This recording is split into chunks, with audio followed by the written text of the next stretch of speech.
Hello, hello, hello. You're tuning into the episode of The Wunderkind Show.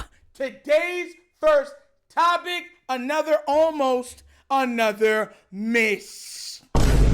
Look. Guys, let me tell you something right now, right? If you've been a Raven fan for long enough, right, you know, and I'm not just talking about EDC, I'm talking about dealing with Ozzy, the whole nine. You have dealt with the heartbreak of the almost squad.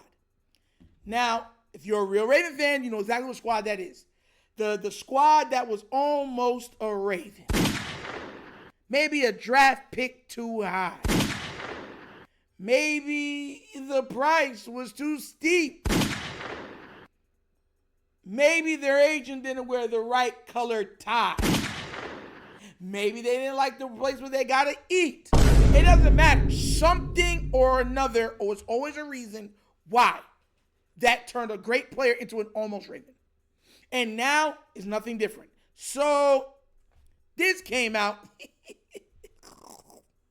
and it said, The Athletic put it out, Ravens Nation Live reiterated it, and I took it off Twitter, but it said the Ravens reportedly explored a trade for Dolphins outside linebacker Brandley Chubb before the deadline, per The Athletic. This is not the Baltimore Sun. Baltimore was active in its search. Baltimore was active in its search for a pass rusher, but ultimately could not finalize a deal before the time expired. Meaning the buzzard went, and they said, oh, well, we'll roll the dice. Let's see if Lamar can make magic happen. I really do find this stuff funny, man. I really do. Because, I'll keep reiterating this. Simple fixes that you know are weaknesses. And you refuse to address it in the offseason, mini camp, preseason, training camp, before the trade deadline. You just be like,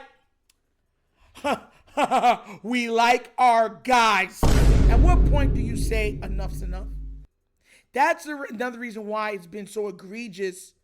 You know, everyone's looking at the pass rusher. I think the defense has enough on it to be successful, honestly. Like, how many all-pros, Pro Bowl level players do you need for a defense to be good, solid, like straight up? We got the best safety. We got top 2 linebacker. We had a top 5 D tackle. Prayers go out to him and his family. You know, Matabike, you already know. You know what I'm saying?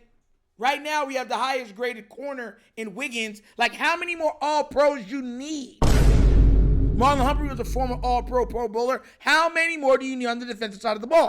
Tell you the truth, I'm not even truly, listen, do I want a pass rusher? Yes. I want an elite pass rusher. But the most egregious thing is not the pass rusher for me. It's not. Because the Ravens stack the defense year in and year out. The most egregious thing about this team is that they knew that we had 2 horrible, not okay, not good, not meh, not horrible guards on the offensive line. They had a chance after the season ended.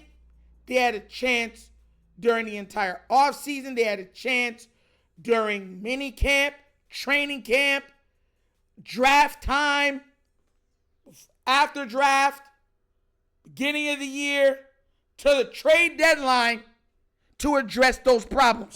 Multiple years. And he said, nah, I like our guys.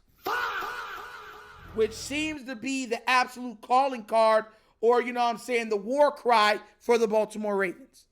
Y'all really think, like, look, I understand balance, but make no mistake about it, guys. Like, let's make no mistake about this. The Ravens defense is usually chock full of all-pro level players. They'll even trade second-round picks like they did for Roquan to get great defensive play. They ain't doing it on the offensive side of the ball. Oh, they're not doing that. Why am I not hearing y'all going after Zeitler? Are you going to make the excuse and say Titans didn't want to deal with us after we got a deal done with the same Titans that everybody said, oh, no, they don't like trading with us? But you got it done with the defensive player, though, right? That's what I'm trying to tell. Bro, y'all not understanding. These excuses are built in. Right player, right price crap. So every year you have not found the right player, right price to protect your most valuable asset. He don't matter. You can afford for him to get hurt. Then y'all complain, oh, why does Lamar not want to sign with us again? Why? Come on, Lamar. Let's do this thing during the regular season. We need to get this out of the way. We know we leave you out to dry. We know we be having the other defenders having to try to kill you. We know. But isn't that the thrill of playing for the Baltimore Ravens with that purple and black jersey? Derrick Henry, we know you old. We know your knees are getting creaky, squeaky. We know you're one of the greatest running backs of all time, but it shouldn't matter. You're playing for the Ravens. Isn't that part of the thrill? That offensive line can't block for you, and you got to do what it got to do. But I ain't supposed to be mad. I'm supposed to take whatever they give me. Man, y'all can go ahead with that one, bro. Go ahead with that one. The only thing that the Ravens seem not to prioritize on the defense is pass rushing, which to me is hilarious. Hilarious. They'll prioritize corner, safety specifically, linebacker, but pass rush, nah, yeah, bro. Ain't that important. We got our guys. We like them. Adisa. Where's Adisa at? Oh. Yo, where Adisa at, bro? Isaac. Adisa. Isaac. Oh, Jabo. Y'all just, bro, it's comical at this point. This deserves to be, like, I'm not going to lie to you. They're so comical and foolish in the way that they do things. They could come out with an NBC show taking off the premise of The Office. I don't know if you guys have ever watched that sitcom, and call it,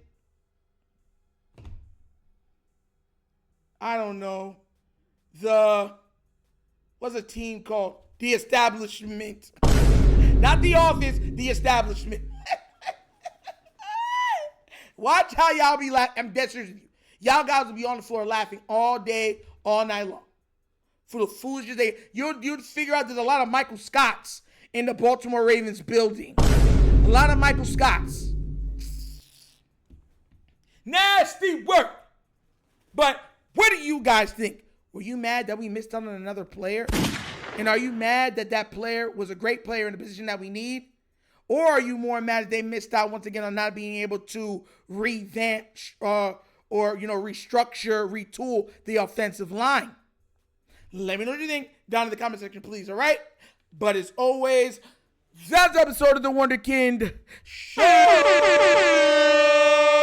Thank you for watching. And now we get down, we have fun, we laugh, but everything we talk about, really did what? Facts and truth. Please do remember, guys, like, subscribe, hit the notification bell, leave a comment. You know I love the comments. If you have not already done so already, check out The Wunderkind Morning Show live, Mondays through Thursdays, 9:30 to 10:30 a.m. Social on all topics of sports, breakdown, sports culture, pop culture, a little bit into nostalgia trivia from the 70s, 80s, 90s, early 2000s, guys. Be there, be square. I'm telling you, it's worth it. Also, if you guys like to donate to the channel, help out with equipment and just stuff like that, bottom of the screen, QR codes to a Cash App. Cash App located in the description of every video that we do. Name of it is money sign, The Wunderkind Show. Super easy. But that's the episode of The Wunderkind Show. This show's nothing signing off. And as always, you know my slogan. Peace. And I am out of here, huh? Yerp. Finish him, Daddy.